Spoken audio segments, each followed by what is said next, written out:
tout bascula avec le jeu des intérêts des Occidentaux combiné avec l'exigence de démocratisation qui toucha l'Afrique. Dès 1990, Mobutu fut lâché par les Belges, suivi par les Européens, et en 1993, les funérailles d'Houphouët furent aussi celles d'une certaine France-Afrique. Les modalités de la succession furent différentes. En Côte d'Ivoire, le dauphin constitutionnel Henri Konan Bédié, finalement élu en 1995, fit face au premier ministre du vieux Alassane Ouattara, qui dès le décès du patriarche avait montré son intention de lui succéder. Si Ouattara, venu des milieux financiers internationaux et formé aux États-Unis, avait été chargé de mettre en œuvre des politiques d'austérité impopulaires, c'est aussi parce que beaucoup ne le considéraient pas comme un Ivoirien de souche. De la même manière que quelques années plus tôt, Léon Kengo Ouaddondo, Tutsi d'origine, avait été chargé de remettre de l'ordre dans les finances de Kinshasa. En Côte d'Ivoire, Konan Bédié mena campagne contre son rival Ouattara, en inventant le concept d'ivoirité. Cette exclusive, au Congo, allait se traduire par celui de nationalité douteuse, puis, lors des élections de 2006, par la congolité. Même si les modalités de la succession furent différentes dans les deux pays, la guerre, elle, allait être au rendez-vous.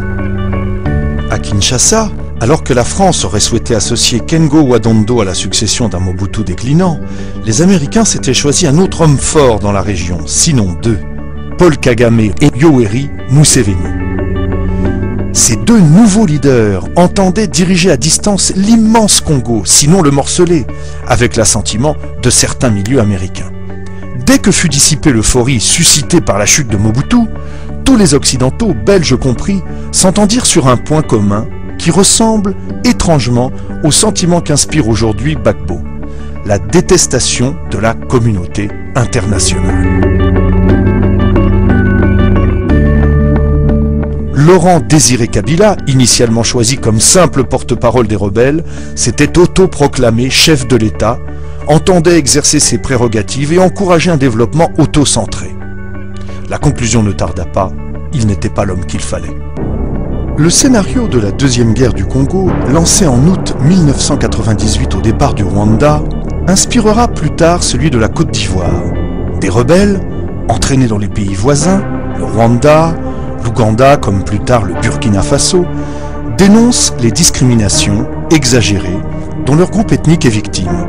Ils s'emparent d'une partie du territoire, l'occupent et envoient ses ressources vers les pays frontaliers, le Rwanda et l'Ouganda en l'occurrence. Les voisins de la Côte d'Ivoire feront de même. Le Ghana, le Burkina Faso bénéficient de l'exportation de matières premières venues de Côte d'Ivoire, le diamant, le cacao.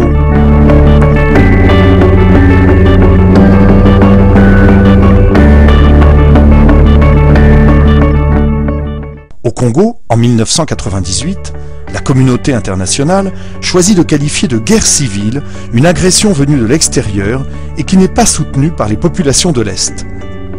Elle refuse de s'interposer et convoque une conférence de paix dont les dés seront pipés. À Lusaka, en 1999, les rebelles congolais sont mis sur le même pied que les représentants du pouvoir central, ce qui permet de mettre en minorité l'indésirable Laurent Désiré Kabila. En outre, l'argument des droits de l'homme est habilement utilisé pour discréditer le vieux maquisard. Alors que l'on sait aujourd'hui, grâce au Mapping Report de l'ONU, que les massacres de réfugiés Hutus ont essentiellement été commis par des rebelles sous les ordres de l'armée rwandaise ou par les commandos de Kagame lui-même, c'est à Kabila que l'on fait porter la responsabilité des tueries.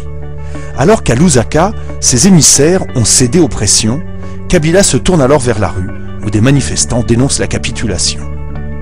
Il faudra attendre 2002 pour que la roue tourne. Auparavant, le 16 janvier 2001, le coriace président a été victime d'un assassinat dont les commanditaires sont toujours demeurés dans l'ombre. En Côte d'Ivoire, après que le général Gueye se soit brièvement emparé du pouvoir, des élections ont lieu en 2000, mais Alassane Ouattara, comme Henri Konan Bédié, sont empêchés de se présenter. Laurent Gbagbo, issu de l'opposition, l'emporte contre le général Gueye et, comme ce dernier, conteste le résultat du scrutin. Il recourt à ses militants qui descendent dans la rue. Gbagbo avoue lui-même que les conditions de cette élection étaient calamiteuses et promet un gouvernement d'union nationale. La campagne de dénigrement est immédiate, les partisans de Gbagbo qui tiennent la rue sont accusés d'avoir commis un massacre de Djoulas, musulmans du Nord, à Yopougon, un quartier populaire d'Abidjan. Le président élu est accusé d'avoir repris à son compte le thème de l'ivoirité, cependant inventé par Bédier. Des campagnes sont menées contre le cacao ivoirien, la première ressource du pays, car des enfants, présentés comme esclaves, sont employés dans les plantations du Sud au dire de l'opposition dirigée par Ouattara. En 2002, l'éclatement de la guerre ne surprend guère ceux qui étaient passés par Ouagadougou. Les rebelles, des Ivoiriens du Nord, mais aussi des combattants recrutés dans tous les pays sahéliens, s'étaient entraînés durant des mois au Burkina Faso avec la bénédiction du président Blaise Compaoré. La France accepte cependant de s'interposer pour, à première vue, empêcher la chute de la capitale. Elle ne fait pas jouer les accords de défense, mais le contingent de la force Licorne se déploie dans une zone de confiance qui coupe le pays en deux, pour ensuite se mettre dans une posture de belligérance avec la destruction des aéronefs de l'armée ivoirienne et des tueries massives devant l'hôtel Ivoire à Abidjan en représailles au bombardement du cantonnement français de Bouaké qui aurait fait 9 morts, dont un Américain au cours de l'opération Dignité. Lorsqu'en 2003, la France, sous Jacques Chirac avec De Villepin aux affaires étrangères, convoque toutes les parties ivoiriennes dans un stade de rugby de l'Inas Marcoussis, la formule de Lusaka, déjà utilisée au Congo, est recyclée. Les rebelles sont placés sur pied d'égalité avec les représentants du gouvernement et ces derniers se voient sommés d'accepter un gouvernement d'union dans lequel les représentants des forces nouvelles occuperont des postes clés, la défense et la sécurité. En outre, les deux armées seront fusionnées. Gbagbo, placé devant le fait accompli, tente de calmer les siens avec à leur tête Charles Blé Goudé, le leader des jeunes patriotes. Les foules en colère envahissent les rues d'Abidjan. Au Congo, dès 2001, la négociation a repris avec Joseph Kabila. Plus malléable que son père, il a compris que, provisoirement en tout cas, mieux valait plier. En échange du départ des troupes étrangères et de la réunification du pays, les principaux groupes rebelles, le MLC de Bemba et le RCD de Ruberva, proches du Rwanda, sont intégrés au pouvoir de Kinshasa. Et ce n'est pas un hasard si le RCD se voit confier la défense et la sécurité, si Jean-Pierre Bemba a la haute main sur l'économie. De 2002 jusqu'en 2006, Joseph Kabila rassure les Occidentaux par sa modération. Il fait promulguer un code minier extrêmement ouvert aux investissements étrangers, promet de privatiser les entreprises publiques et donne tous les gages que lui demande le CIAT, Comité d'accompagnement de la transition, composé d'ambassadeurs étrangers. Il est récompensé de sa modération, non seulement par le vote des électeurs, 54%, mais aussi par le fait que son rival, Jean-Pierre Bemba, se retrouve entre les mains de la Cour pénale internationale. En outre, les accords de paix prévoient l'intégration des forces rebelles au sein de l'armée gouvernementale avec l'appui de la communauté internationale.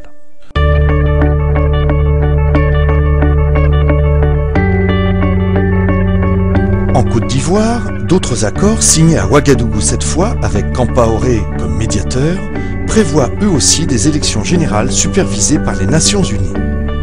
Auparavant, les provinces du Nord, tenues par les rebelles, devraient être désarmées, les différentes armées intégrées ou démobilisées.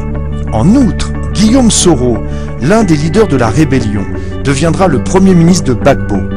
Ici aussi, les rebelles entrent au cœur du pouvoir. Au Congo, comme en Côte d'Ivoire, le volet militaire s'avère un échec. Dans le premier cas, l'intégration des divers groupes armés, basés sur le principe de l'impunité, introduira dans l'armée des militaires étrangers, ce qui privera Kabila du plus important des instruments de sa souveraineté, une armée fonctionnelle. En outre, l'Est du pays n'ayant pas été désarmé, des rébellions comme celle de Nkunda ou d'autres en gestation font peser sur Kinshasa une sorte d'épée de Damoclès.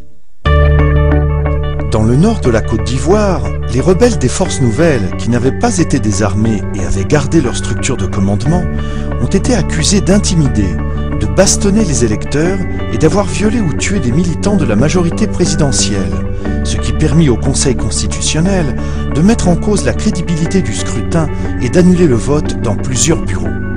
Dès lors, débutera un scénario surréaliste dans ce pays de l'Afrique de l'Ouest, autrefois havre de paix et de progrès.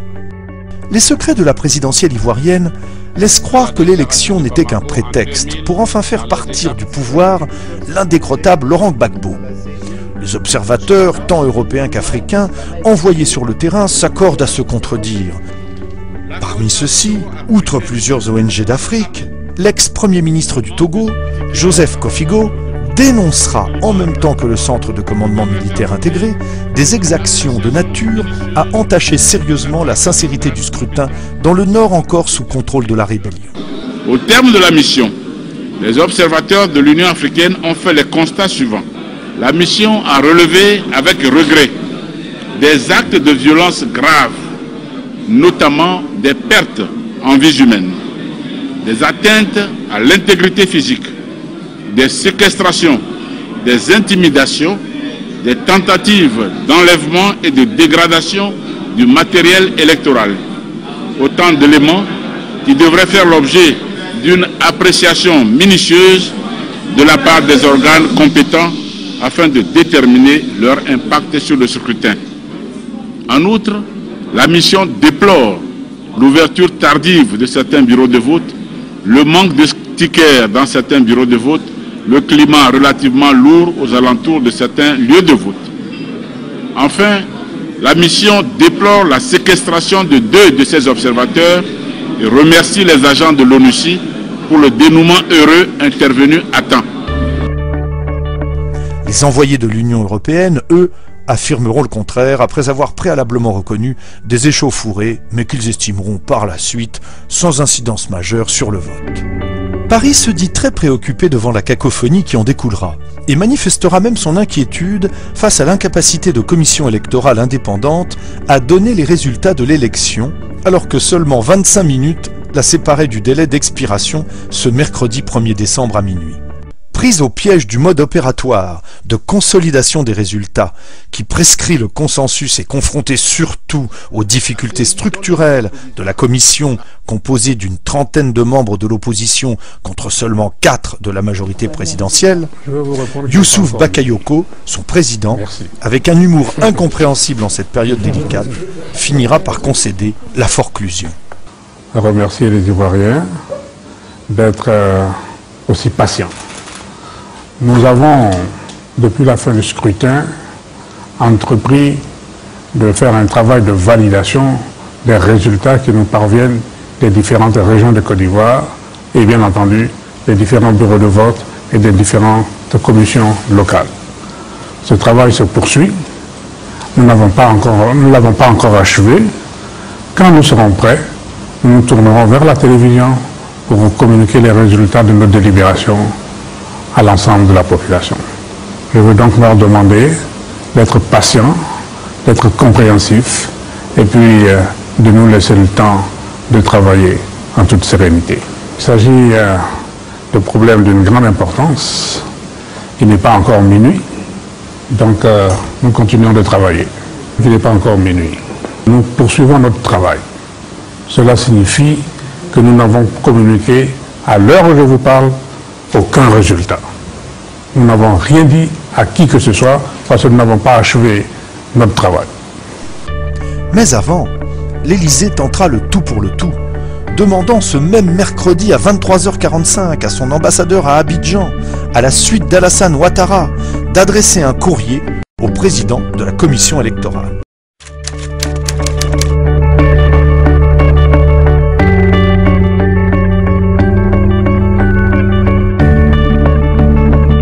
Monsieur le Président, il nous revient de façon récurrente que le candidat de la majorité présidentielle vous a adressé une requête aux fins d'invalidation du scrutin dans certaines régions du Nord et du centre de la Côte d'Ivoire. Or, au regard de la loi, il n'est pas de vos attributions d'invalider le scrutin, autrement nous vous aurions saisi en invalidation du scrutin dans les régions de l'Agnébi, du Haut-Sassandra, du Moyen-Comoé, du Fromager, de la Maraoué, des 18 montagnes, du Moyen-Cavali, des lagunes, pour les motifs ci-après. Empêchement de vote, violence et voies de fait sur nos représentants et militants, achat de conscience d'électeurs, séquestration de nos représentants, bourrage d'urnes menaces de toutes sortes, atteintes à l'intégrité physique, destruction de biens et toutes sortes de violations graves des droits de l'homme. C'est pourquoi nous pensons que la Commission électorale indépendante doit s'atteler aux seules tâches qui sont les siennes, à savoir proclamer sans délai les résultats provisoires de l'élection présidentielle du 28 novembre 2010. Nous nous permettons de rappeler que le délai de 3 jours imparti à la Commission électorale indépendante expire ce jour, avec comme conséquence le risque de voir la CEI dessaisie, ce qui serait un échec dans la conduite de votre mission. Nous vous prions de croire, Monsieur le Président, en l'assurance de nos considérations. Distingué, signé Alassane Ouattara. Le lendemain du mercredi 1er décembre, le secrétaire général de l'ONU, Ban Ki-moon, sur instruction ferme de Sarkozy, appelle en téléconférence son représentant à Abidjan, le Coréen Choi, et le président Faure-Claude de la CEI, Youssouf Bakayoko, à donner et certifier, surtout avant le Conseil constitutionnel, des résultats quelconques de la présidentielle ivoirienne, pourvu que le vainqueur en soit Alassane Ouattara, comme l'exigent Paris et Washington. Susan Rice, alors présidente de l'ONU, membre du cabinet d'Obama, a été chargée de convaincre le président américain dans ce sens, comme le lui a demandé aussi son amie personnelle, Madame Toungara, ex-épouse d'Adama Toungara, membre influent du RDR, le parti d'Alassane Ouattara. La pression monte d'un cran contre Youssouf Bakayoko et Choi, qui, redoutant un soulèvement populaire sans commune mesure des partisans de Laurent Gbagbo, opposent un refus catégorique à cette entreprise périlleuse. Faure-Claude, et alors qu'il avait déjà transmis le dossier électoral au Conseil constitutionnel, tel que l'exige la loi électorale, Youssouf Bakayoko, accompagné par les ambassadeurs de France et des États-Unis, et assuré d'un asile à Paris, se retrouvera contre son gré à l'Hôtel du Golfe, quartier général de campagne de l'adversaire de Laurent Gbagbo, 24 heures plus tard, pour donner de façon lapidaire des résultats qu'il est forcé à reconnaître comme ceux du deuxième tour de la présidentielle du 28 novembre 2010.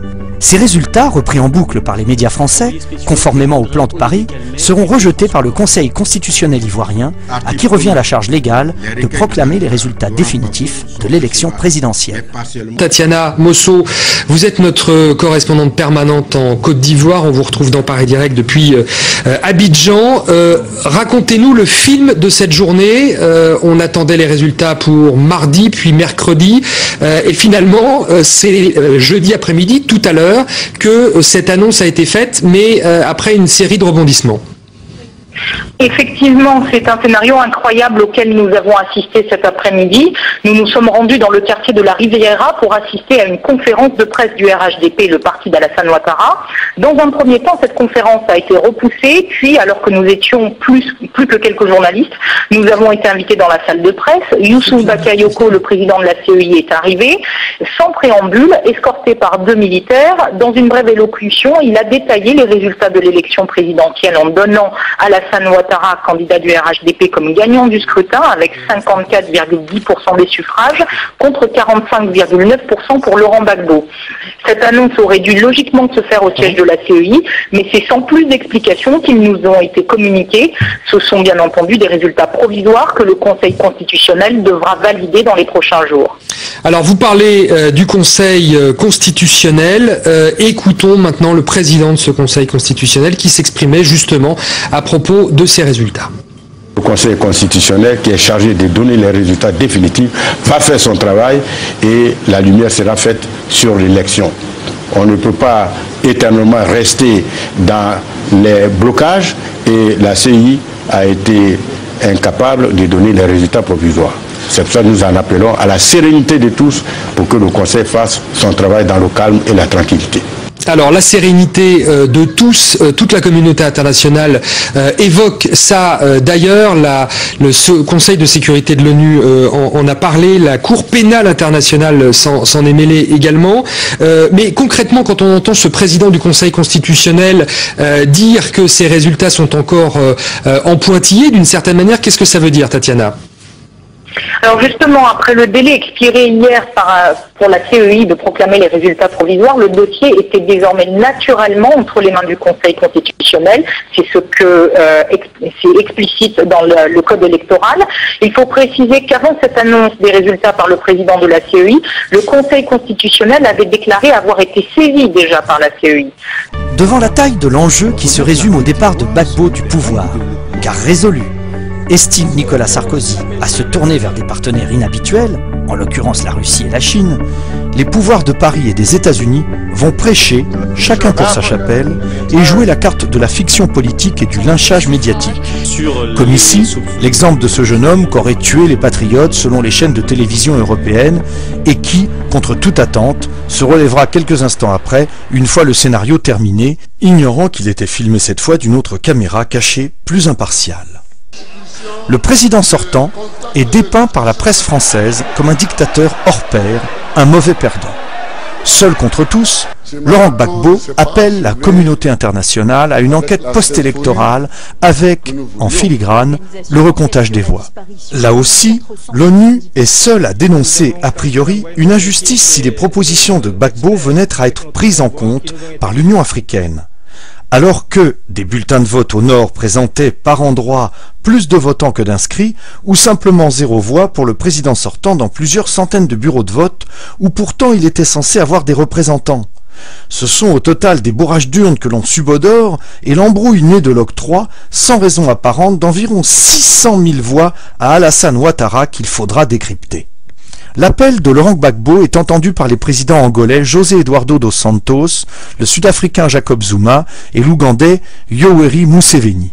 L'Afrique s'en trouvera très fortement divisée et l'Union africaine humiliée. J'ai été choqué par la prise de position urbi et torbi de la France dans cette affaire. Je pense que la seule position, c'était d'une position de retrait et de laisser les choses faire. Et donc s'attaquer compte tenu du passé, et compte tenu des 10 dernières années, compte tenu de